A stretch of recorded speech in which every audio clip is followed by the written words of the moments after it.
Las 5 solas son 5 frases en latín que de alguna forma son un resumen de los principios teológicos básicos de los reformadores que estaban en contraposición a ciertas enseñanzas en la Iglesia, de la Iglesia Católica Romana, y son las siguientes: sola Scriptura, sola la Escritura; solus Christus, solo por Cristo; sola gratia, solo por gracia; sola fide, solo por fe; y soli Deo gloria, toda la gloria solo a Dios. Para nosotros, hablando en español, pues lo entendemos bastante sin la traducción esta, porque nuestro idioma viene del latín, ¿no? Estas frases se podían encontrar individualmente expresadas en los escritos del siglo XVI de los reformadores, ya sea explícita o implícitamente, pero no se recogió como un listado tal cual hasta después. Una de las declaraciones libertadoras de la Reforma protestante de ese siglo fue que la salvación era a través de la gracia de Dios por la fe. La Iglesia Católica entonces y ahora enseña que la misa es el sacrificio expiatorio porque vuelve presente en la Eucaristía al mismo Cristo en estado de víctima, y a través de ese acto totalmente antibíblico dice eliminar los pecados de los comulgantes. En esta mañana, y siempre con la ayuda de Dios, vamos a acercarnos a la tercera sola, sola gratia, solo por gracia. Solo a través de la gracia inmerecida de Dios podemos tener la salvación. Y para ello vamos a estar mirando principalmente los versículos 8 y 9 del pasaje que se ha leído en la lectura pública de Efesios 2, que dice así: porque por gracia sois salvos por medio de la fe, y esto no de vosotros, pues es don de Dios, no por obras para que nadie se gloríe. No tenemos que ser un gran teólogo para entender lo que estos dos versículos nos dicen. La salvación, nuestra salvación, se hace posible, se lleva a cabo, no por nuestros propios esfuerzos, sino que es solo por el regalo de la gracia de Dios. Y un regalo es eso, algo que recibimos porque el dador nos lo ha querido dar. La salvación del hombre es exclusivamente a través de la gracia de Dios. La obra de la salvación proviene de Dios desde el principio hasta el final. Dios nos ha salvado, nos salva y nos salvará.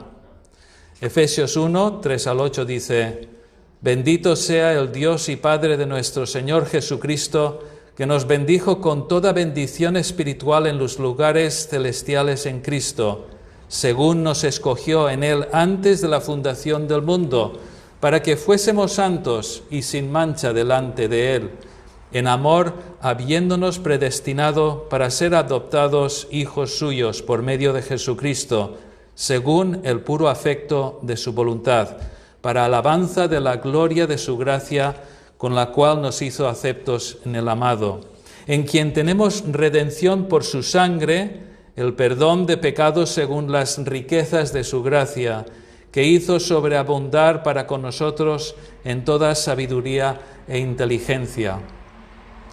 Entonces Dios Padre, en su soberanía, decidió antes de la fundación de este mundo, antes de la creación de los mares, de los montes, de los abismos marinos, de las llanuras y praderas, de los bosques frondosos, antes de crear todas estas maravillas, escogió quién iba a ser salvo. La salvación viene por la gracia de Dios.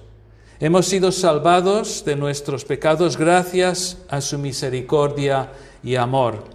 Hemos sido salvados de la condenación que por justicia debería ser aplicada a cada uno de nosotros por nuestras transgresiones, por nuestros pecados. La gracia de Dios siempre se tiene que entender como un favor inmerecido por completo. Ninguna de nuestras obras pueden ni deben intervenir en el proceso. Isaías ya lo dijo en el capítulo 64 del libro que lleva su nombre. Si bien todos nosotros somos como suciedad y todas nuestras justicias como trapo de inmundicia, y caímos todos nosotros como la hoja, y nuestras maldades nos llevaron como viento. Nadie hay que invoque tu nombre, que se despierte para apoyarse en ti, por lo cual escondiste de nosotros tu rostro y nos dejaste marchitar en poder de nuestras maldades. Lo último que el pecador tiene que hacer es intentar traer sus obras ante la cruz de Jesucristo, creyendo que éstas van a servirle de algo en su conversión. Nuestras mejores obras son, como dice el texto, trapos de inmundicia, basura.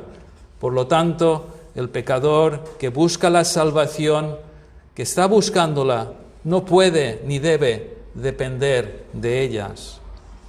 La palabra de Dios deja claro que hemos sido redimidos por la sangre de Jesucristo derramada en la cruz por sus escogidos, y no por una puesta en escena una y otra vez, como se hace en la misa católica, a donde se pretende engañar a los feligreses, haciéndoles pensar que Cristo está siendo recrucificado en su favor para perdonarles sus pecados.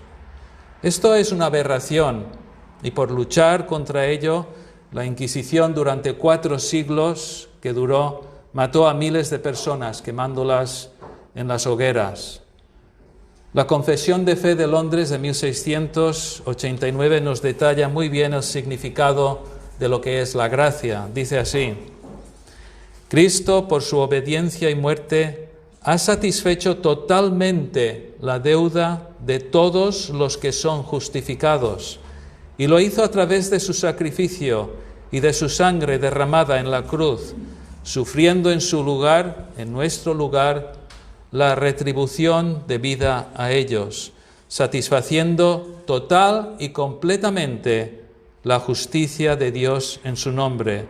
Su justificación viene solamente de la gracia gratuita, para que tanto la justicia exacta y rica gracia de Dios sea glorificada en la justificación de pecadores.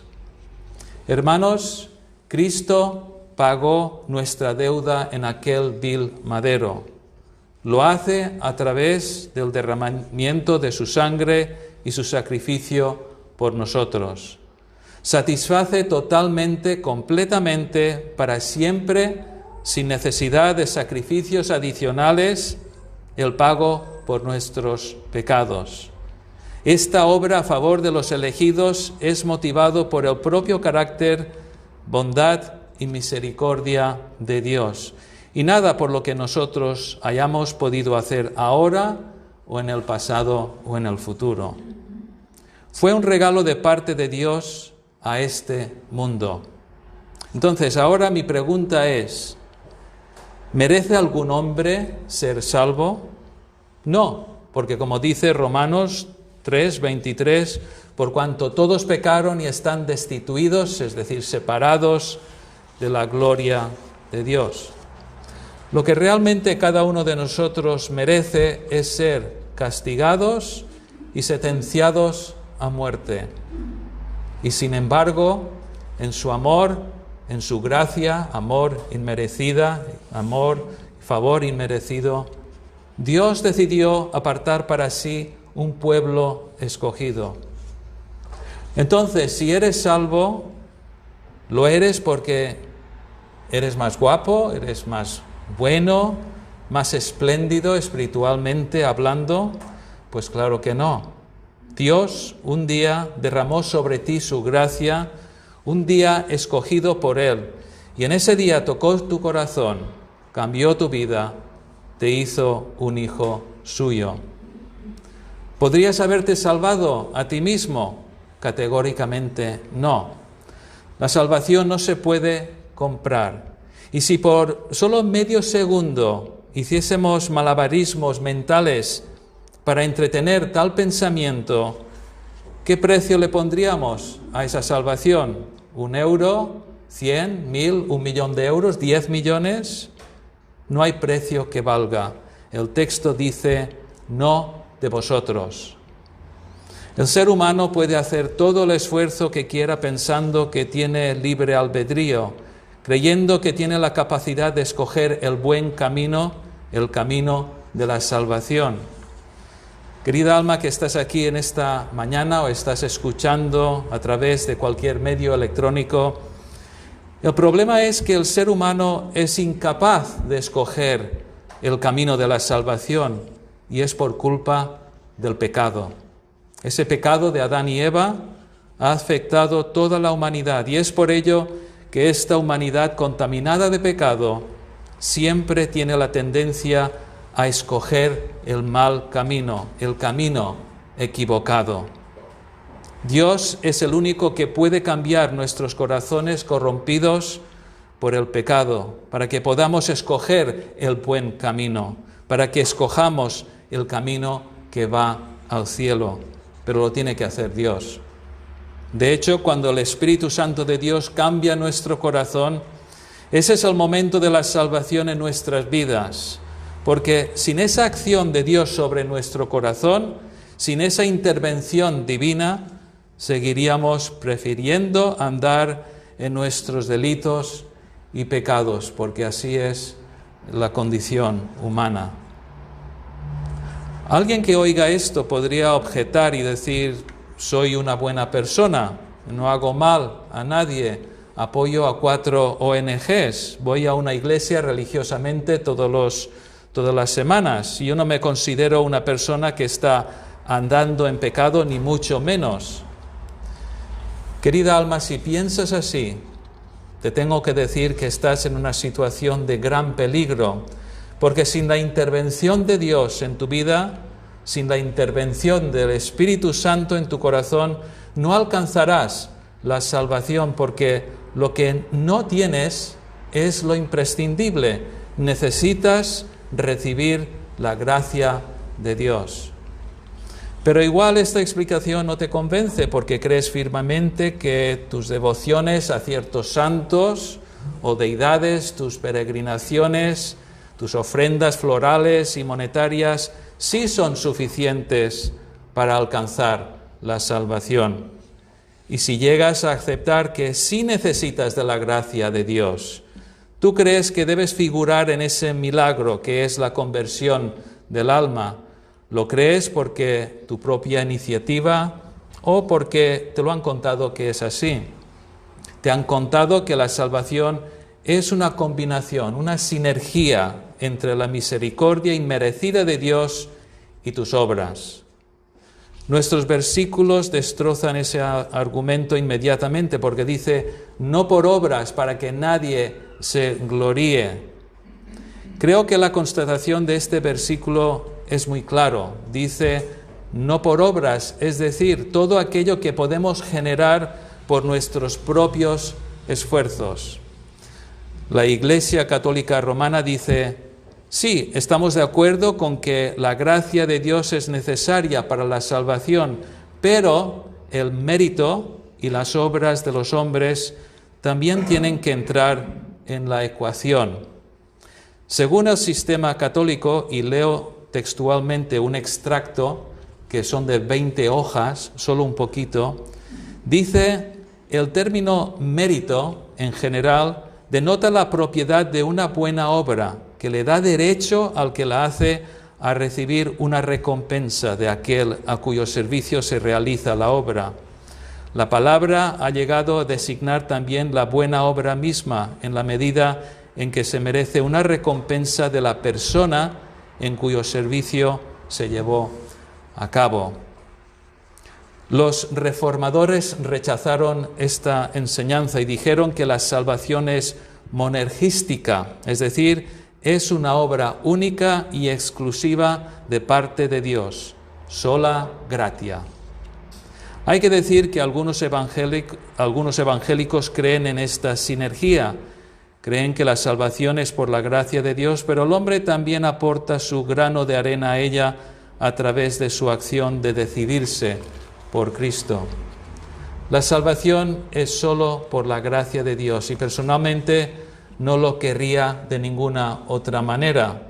Y yo no quiero que mi salvación tenga ni un gramo de esfuerzo, de involucración, de aportación de mi parte. Si fuera así, no podría dormir por las noches pensando si mi contribución a mi salvación aguantaría hasta la eternidad. Queridos hermanos, ¿qué más puedo añadir yo si ya he recibido la gracia de Cristo? ¿Es que no es suficiente? ¿Qué tengo que añadir a la obra perfecta de mi Señor y mi Salvador? Unas semanas atrás tuvieron que practicarme una pequeña operación. Tuvieron que operarme una muela de juicio en nuestro hospital local. Después de todos los preparativos, vino el cirujano y me la extrajo. Y luego me cosió la parte afectada. Él era el indicado para hacerlo. Tenía los estudios necesarios. Lo llevaba a cabo diariamente y gracias a Dios todo salió bien. Menciono esto porque quiero hacer la siguiente analogía. Mientras estaba recuperándome un poco sentado en el pasillo, pasó la señora encargada de la limpieza de los quirófanos. Hubiera sido descabellado que ella me hiciese abrir la boca para comprobar la operación, quizás añadir algún punto más o retocar lo que el experto, el cirujano, había realizado. Hubiera sido surrealista que ella hubiera intentado añadir algo a la perfecta obra del cirujano. Y sin embargo, esto es lo que ocurre cuando el hombre se encapricha en intentar añadir algo a la obra perfecta de la gracia llevada a cabo por Dios. Martín Lutero, el gran reformador, dijo: ¿qué me puede faltar si tengo la gracia de Dios?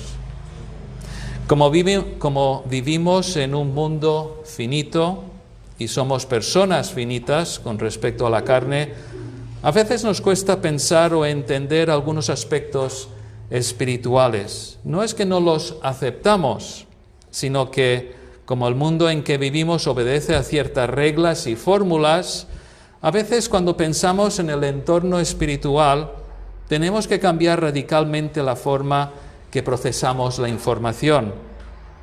En nuestro mundo, cuando restamos 1 del 10, nos quedamos con 9, nos quedamos con menos.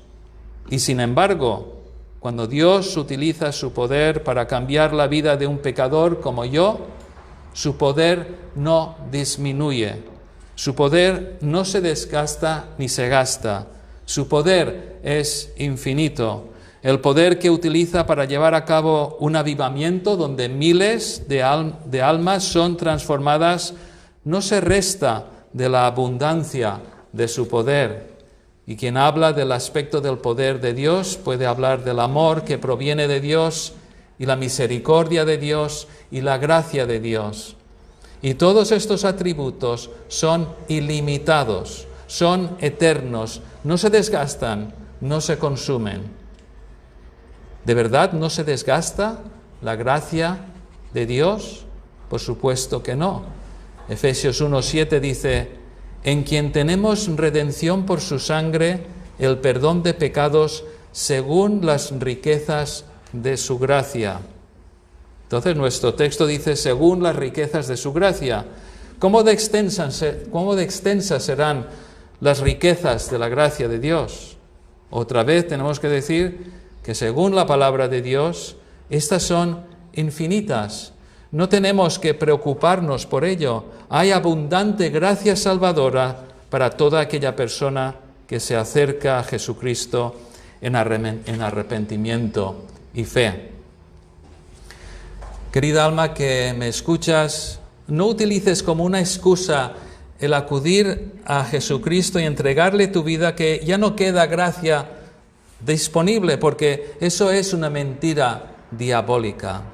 A pesar de todo el peso bíblico que constata que sola gratia es la única postura teológica y además lógica, el hombre, en su afán por figurar, por ser reconocido, por querer decir que él también tenía algo que ver con su propia salvación, no puede dejar las cosas sencillamente en las manos de Dios.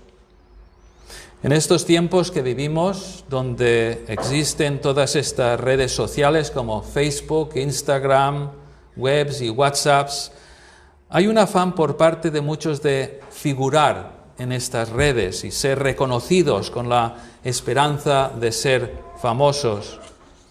Desgraciadamente, eso de figurar también se encuentra en ciertos círculos evangélicos para decirle a todo el mundo lo bueno que somos, lo guapos que somos y las obras que llevamos a cabo atendiendo a esta u otra causa. Y en la cuestión de la salvación está el afán de algunos de también figurar allí, formar parte de ese proceso, aportando obras a la fórmula. Pero nuestro texto dice, y ya lo hemos dicho, pero hay que repetirlo, no por obras para que nadie se gloríe. La salvación es sola gratia, y así se ha establecido por Dios para que solo Él figure en la regeneración del alma. En la obra extraordinaria de la salvación está el aspecto del perdón de Dios. Y este perdón, al igual que la gracia que derrama sobre nosotros, no está en venta, no se puede comprar. El perdón de Dios es como el amor de Dios, es un regalo gratuito de parte de nuestro Padre Celestial. Y sin embargo, en el sistema católico, por citar uno y por su cercanía a nosotros aquí en España, también nos encontramos con otra aberración teológica, el hecho que un cura, un sacerdote, puede perdonar los pecados de una persona. Dios, cuando perdona, lo hace porque elige perdonar. Es por pura misericordia que nos perdona como pecadores que somos, y lo hace por puro amor. Y aquí no entra ningún soborno o pago. Él no está bajo ninguna obligación a perdonar a nadie.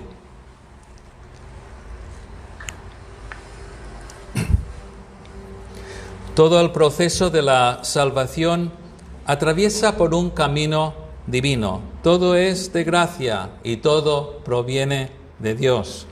El gran predicador Charles Spurgeon, quien estaba enamorado de la gracia de Dios y que constantemente predicaba sobre este tema, dijo: ojalá que cada vez que el reloj tocara las horas dijese al mismo tiempo: por gracia sois salvos.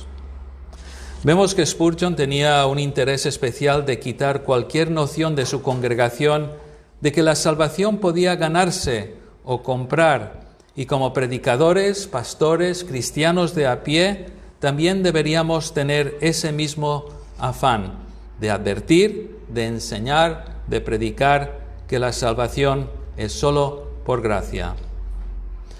Por gracia sois salvos. Esta gran doctrina da esperanza a un mundo perdido. De hecho, es la única esperanza que tiene este mundo. Da esperanza a la persona que anda en las tinieblas y se encuentra encerrada en la prisión de su propia alma. Querida alma, esta doctrina de salvación por la sola gracia de Dios, deberías recibirla con más afán y más alegría que aquella persona que ha atravesado un gran desierto y se ha quedado sin agua y de repente se encuentra con un manantial de agua refrescante. Esa persona que ha padecido el sol incesante de un desierto, aunque ahora puede saciar su sed, cada día tendrá que continuar buscando agua para calmar la sed una y otra vez. Pero la persona pecadora que toda su vida ha seguido los designios de su pobre corazón y mente y acude a Dios, tendrá su sed espiritual apagada para siempre, porque beberá de la fuente de la salvación que suple todas nuestras necesidades eternamente. Si la gracia de Dios es gratuita, entonces, querida alma, no tienes por qué desesperar. Ya has encontrado la fuente de agua que apagará su sed ya te has encontrado con tu Señor y Salvador.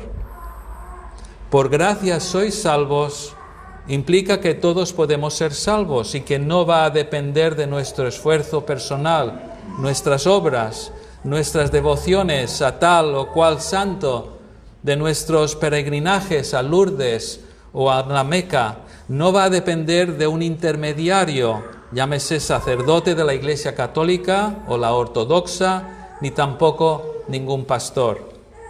La salvación de Dios es toda de gracia y tú también puedes ser salvo, ser transformado por el poder infinito del Espíritu Santo de Dios. Ahora bien, ¿quiénes no pueden ser salvos? ¿Hay alguien que no pueda beneficiarse de esta salvación? Pues sí, hay personas que no pueden. Son aquellas que se consideran bastante buenos para entrar en el cielo sin la ayuda ni siquiera de Dios. Piensan que sus obras van a salvarles. No creen que se necesite una intervención divina de parte de Dios en sus vidas. ¿Para qué van a necesitar un Salvador si ellos creen erróneamente que solitos ya están salvos? Tanto si es una sinergia entre la obra de Dios y las obras del hombre, o sencillamente una persona que intenta llegar al cielo por sus propios esfuerzos, van a tener una sorpresa muy desagradable cuando vayan delante de Dios en el día del juicio final. Segunda de Timoteo 1, 8 y 9 dice: Por tanto, no te avergüences de dar testimonio de nuestro Señor, ni de mí, preso suyo, sino participa de las aflicciones por el Evangelio según el poder de Dios, quien nos salvó y llamó con llamamiento santo, no conforme a nuestras obras, sino según el propósito suyo y la gracia que nos fue dada en Cristo Jesús antes de los tiempos de los siglos. La seguridad eterna que disfrutamos cuando entregamos nuestras vidas al Señor Jesucristo lo vemos en este versículo, porque antes de los tiempos de los siglos, es decir, antes de la creación de este mundo, Dios en su gracia y misericordia nos escogió, nos llamó y nos salvó. En ninguna parte de ese proceso tuvimos nosotros una influencia, porque como dice el texto, nos salvó y llamó con llamamiento santo, no conforme a nuestras obras, sino según el propósito suyo, el propósito de Dios. Vemos a través de la historia un hilo dorado que proclama solo por gracia a los cuatro vientos, desde antes de la fundación de la tierra, durante los tiempos del Antiguo Testamento, durante nuestros tiempos y nuestra salvación propia, y finalmente cuando respiramos nuestro último soplo de aire que nos llevará a los brazos de nuestro Señor y Salvador, que nos espera en los cielos. Durante todo este proceso, la gracia de Dios está presente. Alguien podría decir y pensar: oiga, señor predicador, ¿quiere decir eso que cuando soy salvo, cuando se cumple eso en mí, cuando ya me puedo considerar cristiano, podré hacer lo que me entra en gana? Porque parece que toda mi trayectoria hasta el cielo está garantizada. A la persona que piense así, hay dos cosas que debemos comentarle. Primero, hay que decirle que el alma que ha sido tocada por el Espíritu Santo de Dios no querrá hacer lo que le entra en gana, no querrá vivir como vivía antes, porque ha sido cambiada maravillosamente por haber recibido la gracia de Dios. Esto se resume muy bien en el pasaje de 1 de Pedro 1. Por tanto, ceñid los lomos de vuestro entendimiento, sed sobrios y esperad por completo en la gracia que se os traerá cuando Jesucristo sea manifestado. Como hijos obedientes, no os conforméis a los deseos que antes teníais estando en vuestra ignorancia, sino como aquel que os llamó es santo, sed también vosotros santos en vuestra manera de vivir. Porque escrito está: sed santos, porque yo soy santo, sabiendo que fuisteis rescatados de vuestra vana manera de vivir, la cual recibisteis de vuestros padres, no con cosas corruptibles como oro o plata, sino con la sangre preciosa de Cristo, como de un cordero sin mancha y sin contaminación, ya destinado desde antes de la fundación del mundo, pero manifestado en los postreros tiempos por amor de vosotros, y mediante el cual creéis en Dios, quien le resucitó de los muertos y le ha dado gloria, para que vuestra fe y esperanza sean en Dios, habiendo purificado vuestras almas por la obediencia a la verdad mediante el Espíritu, para el amor fraternal no fingido, amaos unos a otros entrañablemente de corazón puro, siendo renacidos no de simiente corruptible, sino de incorruptible, por la palabra de Dios que vive y permanece para siempre. Como vemos, la persona que ha sido rescatada de las tinieblas es llamada a vivir una vida santa, y Dios le dará la fe y las fuerzas para llevar eso a cabo durante toda su trayectoria en este mundo. Y segundo, veremos a personas que se autodenominan creyentes, cristianos evangélicos, y los vemos viviendo como el mundo, huelen a mundo y les gusta hacer lo que el mundo hace. Ponen la mira en las cosas de la tierra en vez de poner la mira en las cosas de arriba, que va en contra de Colosenses 3:2. Poner la mira en las cosas de arriba, no en las de la tierra. Estos no son creyentes nacidos de nuevo. Podría ser que tuvieron una conversión emocional, pero jamás entregaron sus vidas realmente a Dios. Podría ser que por intereses propios quisieron hacerse miembros de una iglesia evangélica. Querida alma que me escuchas, te puedo asegurar, nadie se salva por hacerse miembro de una iglesia evangélica o la iglesia del nombre que quieras. Si esa es tu situación, si piensas así, entonces tengo que advertir que todavía tienes que acudir a Dios y de verdad entregarle tu vida y dejar que tome las riendas totalmente de tu vida. Es triste ver en muchas iglesias personas que están en esta condición. Son los cristianos solo de nombre, cristianos nominales. Durante años quizás han engañado a las iglesias donde se congregan, han levantado su mano en alguna reunión, se han bautizado, tienen cargos, algunos incluso son pastores y sin embargo no han conocido el perdón de sus pecados. No tienen una esperanza eterna. Caminan en una mentira que en última instancia les acarreará la condenación eterna. Y ya finalizando, durante este corto tiempo hemos visto que la gracia de Dios no se le puede añadir ningún esfuerzo de parte del hombre para que contribuya a su salvación personal.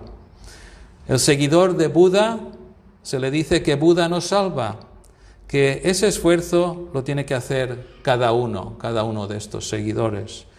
Al católico se le enseña que la gracia salvadora tiene que ser acompañada por obras. A los Amish, que la mayoría de ellos viven en los Estados Unidos, muchos de ellos piensan que la gracia tiene que ser completada viviendo una vida estructurada, con ciertas vestimentas, ciertas prohibiciones, separados totalmente del mundo. Entonces, las 5 solas son: sola Escritura, solus Christus, sola gratia, sola fide y soli Deo gloria. Toda la gloria solo a Dios, y que así sea siempre. Toda la gloria solo a Dios. Amén.